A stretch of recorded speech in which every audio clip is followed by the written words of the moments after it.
everyone, and welcome to Ariana's Food Adventures. This adventure, I'm going to show you some tips and tricks in the kitchen to make your life easier while cooking. Let's get going, shall we? Alright, got a bunch of avocados, but they're rock hard. No problem. So what I like to do when I use avocados is that I let it sit at room temperature, and then when it gets to a certain ripening that I like, I actually put it in the fridge. That way it actually slows down the ripening process, and that way it stays nice and green on the inside. Alright, so I just pulled the avocado I had that's been in my fridge. So like I said, when you get the avocado to the ripening that you like, stick it in the fridge, and you can leave it there as long as you want because the fridge actually slows down the ripening process. And I just basically stuck my knife right there and just spun it around, and look how easy that was. And then you twist, and look at that, perfect avocado every time. So I got a lemon right here, and what I like to do is when I use lemons, when I use the juice especially, I always cut them in half, and you can see all the seeds and pits in them, right?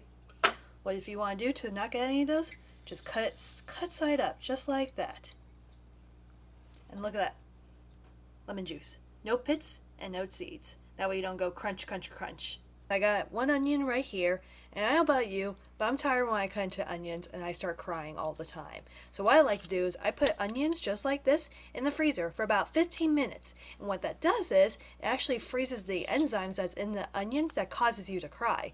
And within 15 minutes you can start cutting it and you won't be crying. Speaking of onions, I got a lovely bunch of green onions here. And what I like to do, so when I first started buying green onions, I noticed that when I would wash them, pat them dry, they became slimy right away. So what I like to do is, as soon as I bring them home, same thing.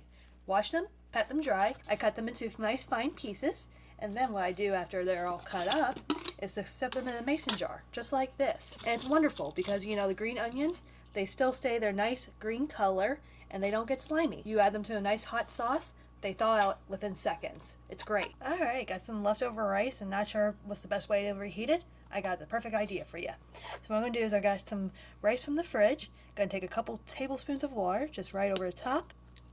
And then I'm going to microwave this for about a couple minutes or so till it's nice and hot, and I'll show you from there what to do. Alright, so I microwave the rice for a couple minutes, and look at this.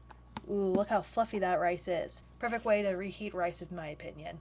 Alright, so I got one garlic clove here. Getting it out of the peel, take your knife, smash it, just like that. And it comes right out of the peel, just like that. Look how easy that was. Alright, so when working with honey, as time goes on, you notice that it gets a little crystallized and it's hard and it's difficult to squeeze out, right? Well, I got the perfect trick for you. So what you're going to do is take a liquid measuring cup, put the honey right into this liquid measuring cup, get some hot boiling water, pour it right in. Alright, so we're just going to let this sit and enjoy a nice little jacuzzi ride.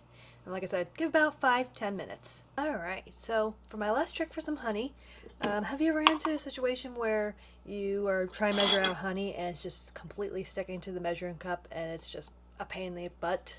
Well, I got an easy solution for you. So I got a stainless steel measuring cup right here, and I'm going to spray it with some non-cooking spray. And then to that measuring cup, go ahead and measure out the honey that you need, the amount. Alright, once you get the amount you need, just pour it on in. Isn't that wonderful? Alright, so for my last trick, I'm going to take some frozen blueberries, take some lovely oatmeal, and the heat from the nice hot oatmeal will actually start thawing out those frozen blueberries. And that way they thaw out like within seconds. And I'd say, there you go. Another trick. Super easy, super yummy, and a perfect way to start the morning. Thanks for joining, everyone. I hope you enjoyed these tips and tricks on my adventure today. I will see you on my next adventure.